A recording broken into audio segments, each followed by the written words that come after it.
Ayyee eebbifnaa nuuf galchaa aadaa Oromootti tuulamaa raddaa tuulamaa irra jirra nuti lamaan machaa kanaaf obbo Tolasaa Kishee afaan nuusaa eebbisaa.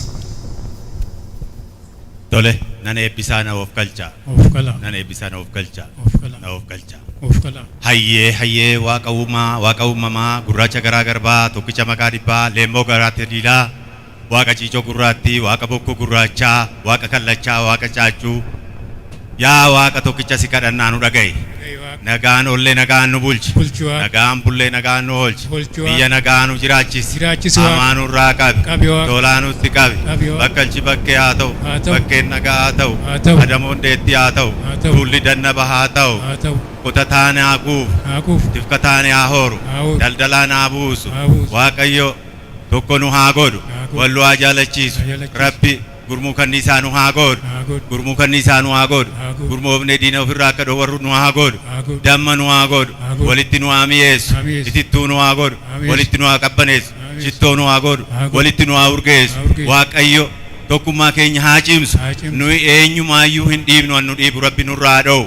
An nu dhiibu Rabbi nurraa dhowu. Biyya teenya tanaaf nagaa haa fidu. Dhugaan teenya tulluu haa taatu. Darri sulula haa ta'u. Darri sulula haa ta'u. Biyyi kan abbaa biyyaa haa ta'u. Caffeen kan abbaa caffee haa ta'u. Burqaan kan abbaa burqaa haa ta'u. Waaqayyo an keenya irratti nu haa bulchu. An keenya irratti nutti mormu nurraa dhowu. An dogoggore karaatti haa deebisu. Kan dogoggore karaatti haa deebisu. Waaqayyo walii nu haa galchu. Waaqayyo walii nu haa galchu.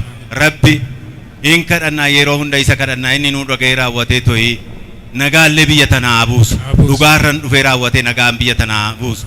Uummanni kun eenyuma wajjiniinuu buluu danda'a uummata guddaadha. Sabaaf sablammillee warra qooduu miti kan nu qooduu fi nutti yaalullee Rabbi nurraa qabbaneessu. Karaatti isaan haa deebisu. Nuyi akkanumatti warra biyya keessatti abbaa taanee raawwatee nama hundumaa odoo hin qoodne wajjin buluu dandeenyu. Ammas akkasumatti wajjiniin bullaa. Nurratti bahamee raawwatee nuyi gadi buusuudha jibbina malee eenyuma ammannee jiraanna Waaqayyo akkanumatti ammas nama bal'ifatee raawwatee too biyya isaati irratti abbaa ta'ee rakkataa bulchu Rabbi nu haa godhu. Isa ganama isa akka duraan dursee raawwatee too nama rakkatee la hameecha kennee qotiyyoo kennee waan qotatan maasaa kennee fi sanyiillee facaasee fi nama jiraachisu kana akka ammeenyatti warri ilaalu Waaqayyo karaatti isaan haa deebisu. Rabbi karaatti isaan haa deebisu. Nummoo akkanumatti dhugaa keenya Waaqayyo nama keenya irratti abbaa taanee jiraannee raawwatnee rakkattellee rakkataa qarqaaruu Waaqatu jaalata akka qarqaarree jiraannu Rabbi nu haa godhu. Rabbi nu haa godhu.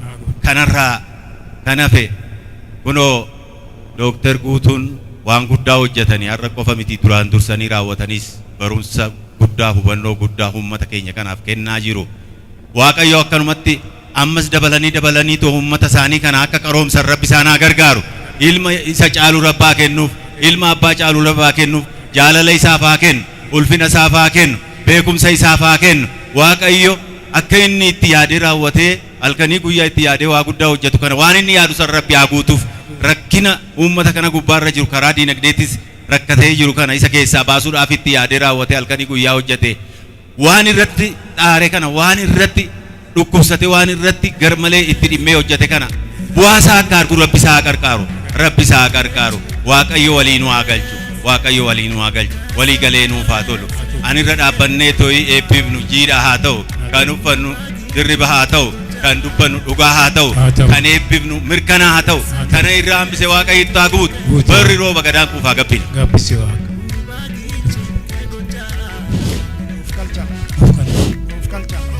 Waaqayyo nagaan nu bulche nagaan nu haa oolchu. Amma taanurraa qabu. Tolaa nutti haa qabu. Yaa Waaqa waraana nu baraara. Waraana nu baraara. Yaa Waaqa dhibee abaa nu baraara. Nu baraara. Beela amaa nu baraara. Hongee amaa nu baraara. Yaa Waaqa waliigaltee nuu kenna. Waliigaltee nuu kenna. Nama saba waliigaleetu iddoo barbaade qaqqaba. Yaa Waaqa saba waliigalu. Yaa Waaqa nu taasis.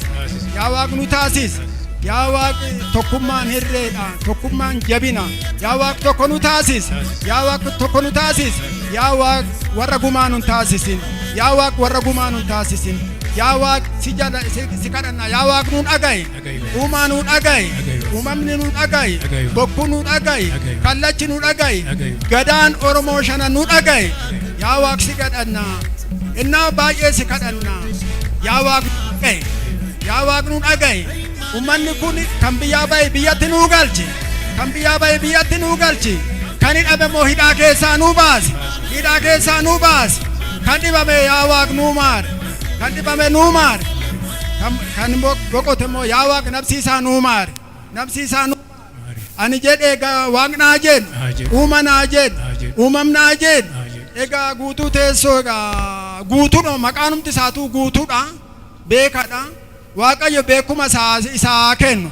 beekuma isaa kennu qaroo isaa yaa kennu qaroo isaa yaa kennu beekuma irratti beekumaa kennuuf waaqayyo guddinaa kennuuf kan kana caalu ummata isaatii hojjeta ummata isaatii mee kanan isin yaada kana isinii kenna jedheetu ummata kana walitti qabee waan kana kitaaba kana barreessee as baase akkasumatti waaqayyo immoo guutuu isaa yaa kennu guutuu isaa yaa kennu akkasumatti waaqayyo jabina kana isaa yaa kennu horii baase waaqayyo ittaa guutu isinis immoo guutuu kana bareechuudha konkolaataa qabattanii konkolaataa keessan qabattanii geejjiba adda addaa baaftanii mana kanatti wal geessanii akkanatti namanni kun guutuu ta'u waaqayyo akkuma maqaa isaati isinis guutuu isinii yaa kennu horii baaftaniiti as dhuftanii akkasumatti waaqayyo fayyaa isinii yaa kennu warra wal bira dhaabbatee wal bareechee akkasumatti walitti birmatee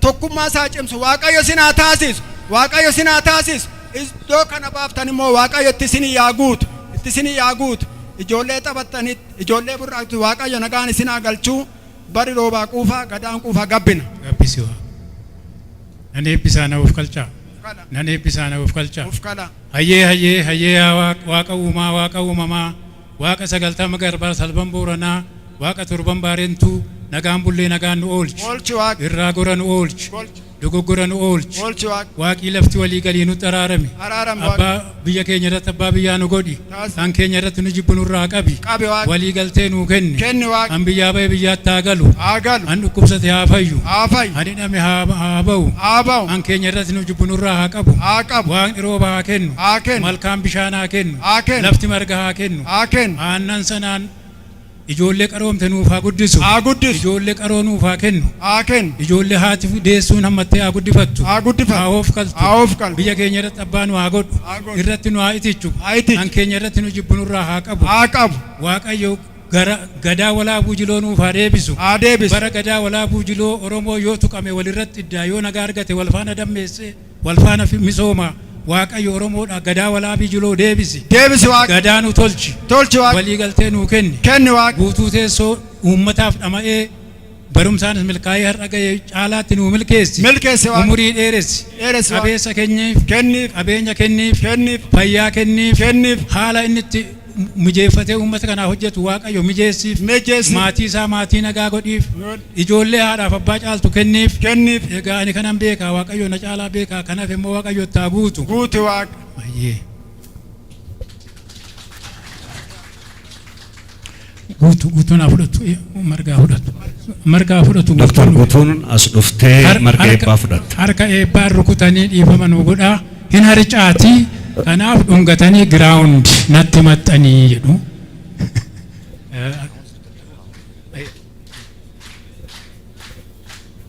ol bayi seeruma marga eebbaa eebbifamee fudhata milkaa'ii boroo kee milkaa'ii